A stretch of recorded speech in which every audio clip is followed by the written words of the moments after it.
नमस्कार, किस्सा यूपी का देख रहे हैं और मैं हूं आपके साथ दिव्या सिंह।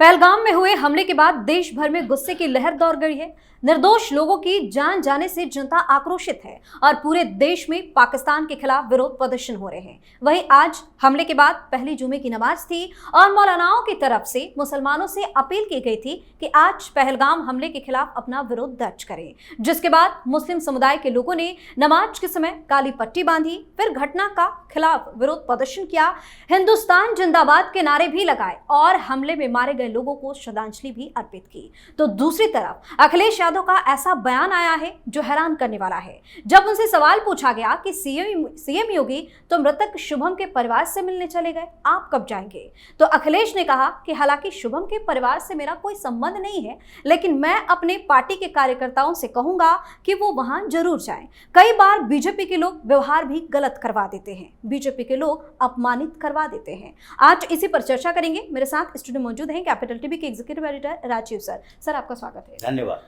आज जुम्मे की पहली नमाज थी जब पहलगाम में हमला हुआ है, उसके बाद से तो आज मुस्लिम समुदाय के लोगों ने काली पट्टी बांधकर इसका विरोध दर्ज किया है। क्या संदेश देने की कोशिश की जा रही है? एक ही संदेश है कि ये लोग डर चुके हैं, ये परेशान हैं इस बात से नहीं कि पहलगाम में हमला हुआ, ये परेशान इस बात से हैं कि इस हमले का असर क्या हो रहा है। ये जो पूरा देश आक्रोशित होने की बात कही जा रही है, ये पूरा देश आक्रोशित नहीं है, इस देश के सारे हिंदू आक्रोशित हैं, क्योंकि हमला का जो तरीका है और उसके बाद कुछ लोगों ने इसके बारे में बोल दिया, कुछ लोग अपने अंदर से छिपा के रखे और कुछ चालाक और धूर्त जो लोग हैं वो बाहर से दिखाने की कोशिश कर रहे हैं कि इससे हम बहुत आहत हैं। ऐसा है नहीं, क्योंकि इससे भी पहले कई ऐसे हत्याकांड हो चुके हैं। क्या इन मुस्लिम समुदाय के लोगों ने उस समय ऐसा व्यवहार किया? मुर्शिदाबाद में जब वक्फ बोर्ड संशोधन कानून के खिलाफ प्रदर्शन करने के समय में जब घरों में घुसकर हत्या की गई, एक ही परिवार के 2 लोगों की हत्या की गई, कई घरों को जला दिया गया, तो उस समय प्रदर्शन करने वाले कौन थे? मुसलमान था। और जिसके घर में आग लगाई गई वो कौन था? हिंदू था। वो भी तो हिंदुओं पर मुसलमानों का अटैक था। और ये तो जिसको आतंकी कहता है, ये हाथ में बंदूक लेकर सीधे गोली मार रहा है। लेकिन ये जो परोक्ष तौर पर इन लोगों ने प्रदर्शन का बहाना किया, भीड़ इकट्ठा की और उसके बाद हिंदू परिवारों पर हमला किया, तो उस समय ये मौलाना गैंग के लोग कहाँ थे? उस समय एक बार भी वक्फ के विरोध में आए हुए, ये कानून के विरोध में आए हुए कोई भी मौलाना ने सामने से नहीं कहा कि मुर्शिदाबाद में जो हुआ है वो बहुत गलत है। आगे कोई भी प्रोटेस्ट मुस्लिम समुदाय अगर आयोजित करे तो उस समय ऐसी घटना सामने नहीं आनी चाहिए, नहीं तो पूरे प्रोटेस्ट को रोक देंगे। ये तो और कह रहा था सर पे कफन बांध के आए हैं। ये ताल कटोरा स्टेडियम में आने के समय इन लोगों ने ये बात कही थी कि नहीं, मुर्शिदाबाद में जो हुआ वो बड़ा दुखदाई था, इसलिए अगर ऐसी घटना होती है तो फिर हम प्रोटेस्ट रोक देंगे, कोई प्रदर्शन नहीं होगा, हम लोग प्रदर्शन का समर्थन नहीं करेंगे। तो इसका मतलब है कि ये इस घटना से डरा हुआ है, इसलिए क्योंकि पूरे देश के हिंदुओं में एक गुस्सा है कि अब तो सामने में पूछ कर, जैसे अब तक जो घटनाएं घटी उसमें से पूछ पूछ कर हत्या नहीं की गई थी, यहां तो पूछ कर, यहां कलमा पढ़वा कर, यहां आईडी कार्ड देखकर मारा गया है। तो इसका मतलब है कि लोगों को समझ में आने लगा। और जो बात चल रही है इस बीच कि देखो कोई जाति नहीं पूछी गई, ये नहीं पूछा गया कि तुम उत्तर प्रदेश के हो कि कर्नाटक से हो कि महाराष्ट्र से हो, कुछ नहीं पूछा गया, हिंदुस्तान के हो और हिंदुस्तान के हिंदू हो, बस इतना ही पूछा गया। हिंदुस्तान के हिंदू हो तो तुम्हारी हत्या कर देंगे। अब इस बात से जो गुस्सा है और इस गुस्से के कारण जो लोग अब सोचने पर मजबूर हो रहे हैं कि इन लोगों का क्या किया जाए। ये जो 20 करोड़ मुसलमान यहाँ बैठे हुए हैं और जिनमें से कई लोगों ने अपनी खुशी जाहिर कर दी सोशल मीडिया पर, कुछ लोगों की गिरफ्तारी हुई, मध्य प्रदेश में 2 लोगों की गिरफ्तारी हुई, अभी असम में एक मुस्लिम विधायक की गिरफ्तारी हुई AIUDF का, और उस मुस्लिम विधायक ने पाकिस्तान का समर्थन किया। और कुछ लोगों ने सोशल मीडिया पर इनडायरेक्टली लिखने की कोशिश की कि देखो अब कश्मीर में जाकर प्लॉट खरीदने की बात हो रही थी, जाओ प्लॉट खरीदो, तुम्हारे साथ भी यही हश्र होगा। उसकी खुशी बर्दाश्त नहीं हुई तो उसने उगल दिया।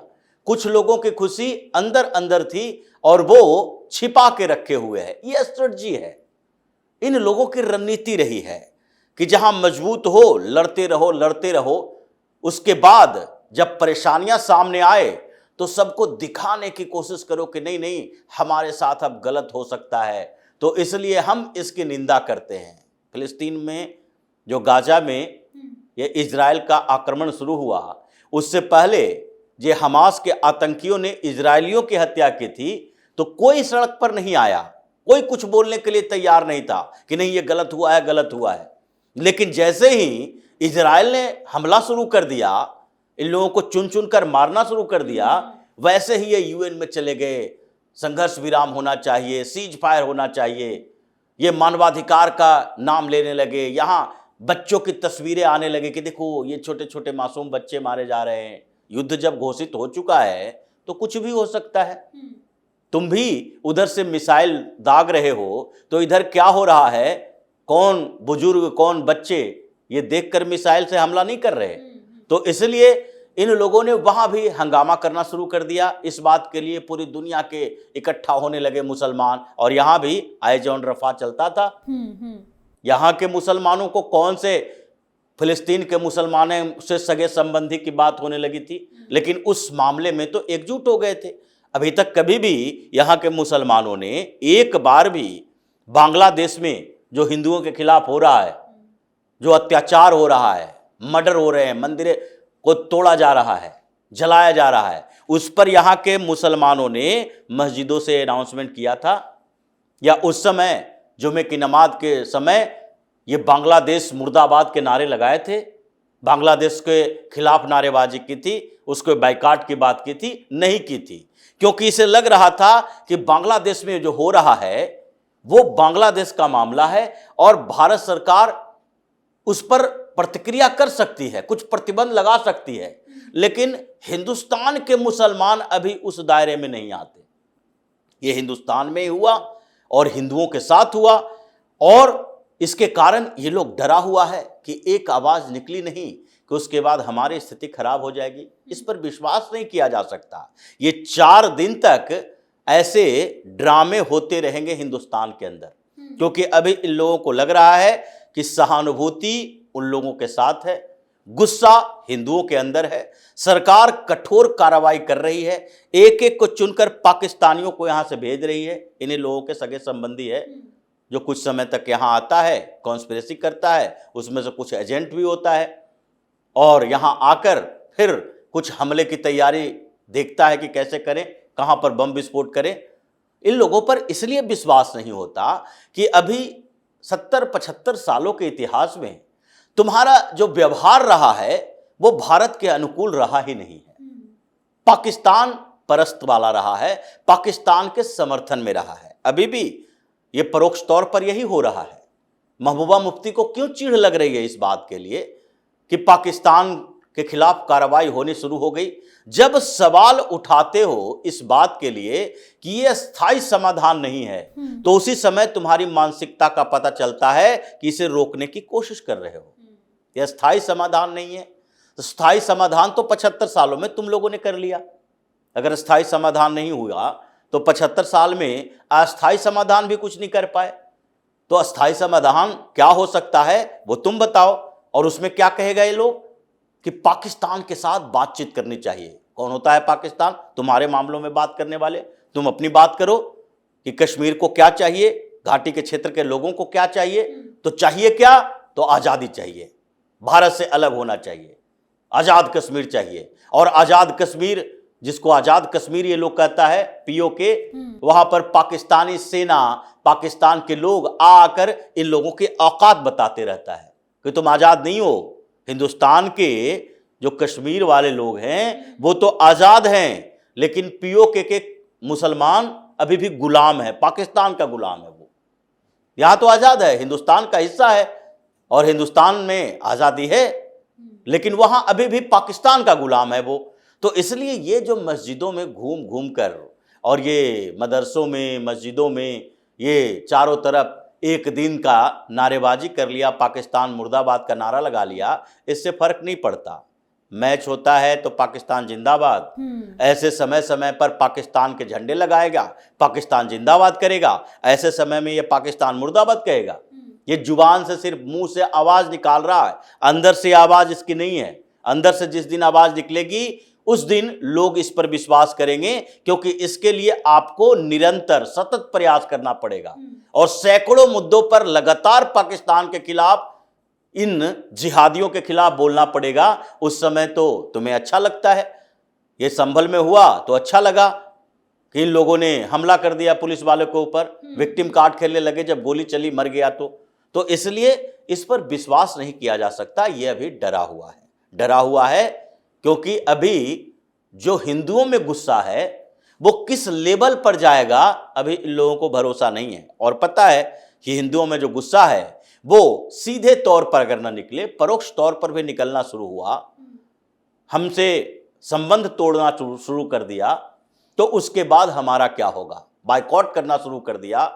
तो नाई की दुकानों में ये जो मुस्लिम काम कर रहा है, वहाँ ये मौलाना नहीं जाता हजामत बनाने के लिए, ये तो अपनी दाढ़ी बढ़ाए ही रहते हैं, ज़्यादातर हिंदू ही जाता है। तो इसलिए इकोनॉमिक बायकॉट की बात होने लगी और लोगों के अंदर लगने लगा कि इन लोगों को सबक सिखाओ, तभी पता चलेगा।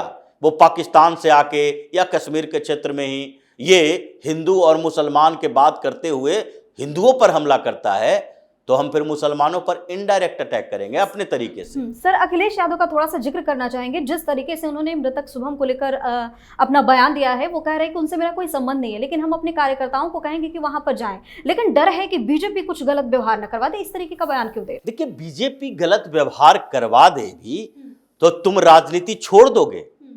बीजेपी गलत व्यवहार करवा दे इस डर से तुम रैली नहीं कर रहे।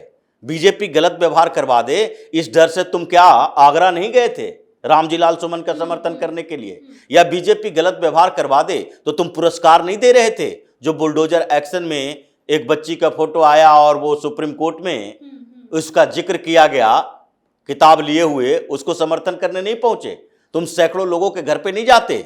ये राजनीति कर रहे हो और राजनीति में तुम पार्टी के नेता हो, पूर्व मुख्यमंत्री हो, उत्तर प्रदेश के पूर्व मुख्यमंत्री हो, और उसके बाद ये कहते हो उससे सीधा संबंध नहीं है क्योंकि उसका नाम शुभम दुबे है।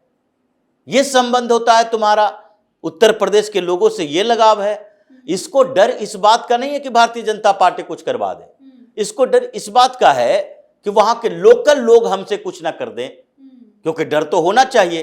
तुम मुस्लिम परस्त राजनीति करोगे, मौलानाओं के साथ चलोगे, उसी की बात करोगे, अभी भी ये बताओगे कि नहीं किसी भी आतंकवादी का कोई धर्म नहीं होता, मजहब नहीं होता, ये बात करोगे, तो शुभम दुबे के घर वाले जो कि जान रहे हैं, देख रहे हैं, देख कर आए हैं, तो वो लोग उन लोगों के खिलाफ, ये जो जैसे अखिलेश यादव के खिलाफ वो लोग कुछ कर न दे, इसका डर हो सकता है। लेकिन भारतीय जनता पार्टी वाला करवा दे, ये बात तो बेतुकी है, राजनीतिक बयान है। लेकिन फिर भी पार्टी के अंदर, पार्टी के बाहर अखिलेश यादव इस मुद्दे पर ऐसा एक्सपोज हुआ है कि अब मुंह दिखाने के लायक नहीं रहा है, क्योंकि इस मुद्दे पर भी वो मुस्लिम परस्त राजनीति ही कर रहे हैं। और अगर एक पॉलिटिकल पार्टी के नेता हो, अभी वर्तमान में सांसद हो, पूर्व मुख्यमंत्री हो, तुम्हारी कोई जिम्मेदारी है देश के प्रति भी। सर्वदलीय बैठक हुई, खुद मुंह छुपाकर भाग गए, रामगोपाल यादव को भेज दिए। सबसे बड़े नेता तुम हो, तुम्हारे चेहरे से वोटिंग होती है, तुम्हारा चेहरा वहां सामने आता है। तुम चुनाव लड़ते हो कि रामगोपाल यादव चुनाव लड़ता है? वो तो कभी चुनाव भी नहीं लड़ता, वो तो राज्यसभा में बैठा रहता है। तो तुम जब चेहरा हो तो तुम्हें जाना चाहिए, तुम्हें सरकार को बताना चाहिए और बाहर निकलकर ये बोलना चाहिए, या फिर अभी भी बोलना चाहिए कि पाकिस्तान के खिलाफ कार्रवाई करिए। पाकिस्तान का नाम लेते इन लोगों के जहन में डर पैदा हो जाता है, हिंदुस्तान का मुसलमान नाराज ना हो जाए। इसलिए ये अखिलेश यादव जैसे लोगों के लिए अब दुर्दिन शुरू हो चुका है। ज़्यादा समय नहीं है। धीरे धीरे घिसटते घिसटते ये इस लेवल पर आ जाएगा कि फिर उठने में इसे 10-20 साल लग जाएगा, ऐसी स्थिति है। जी, बहुत बहुत धन्यवाद सर तमाम जानकारी के लिए। धन्यवाद। तो पहलगाम हमले के बाद देश में आक्रोश का माहौल है और जिस तरह से धर्म पूछकर लोगों को मौत के घाट उतार दिया गया, उसके बाद हिंदुओं का गुस्सा भी फूट पड़ा है। इससे मुसलमान भी काफी ज्यादा डरे हुए हैं। दूसरी तरफ बीजेपी को लेकर जिस तरह का बयान अखिलेश यादव ने दिया है, उसके बाद तो बवाल मचना तय है। किस्सा यूपी का में आज के लिए इतना ही। अगर आपने अभी तक हमारे चैनल को सब्सक्राइब नहीं किया है तो सब्सक्राइब कर लीजिए, हमारे वीडियो को लाइक कीजिए, शेयर कीजिए, हमारे वीडियो पर कमेंट करके जरूर बताएं कि आपको हमारी खबर कैसी लगी। धन्यवाद।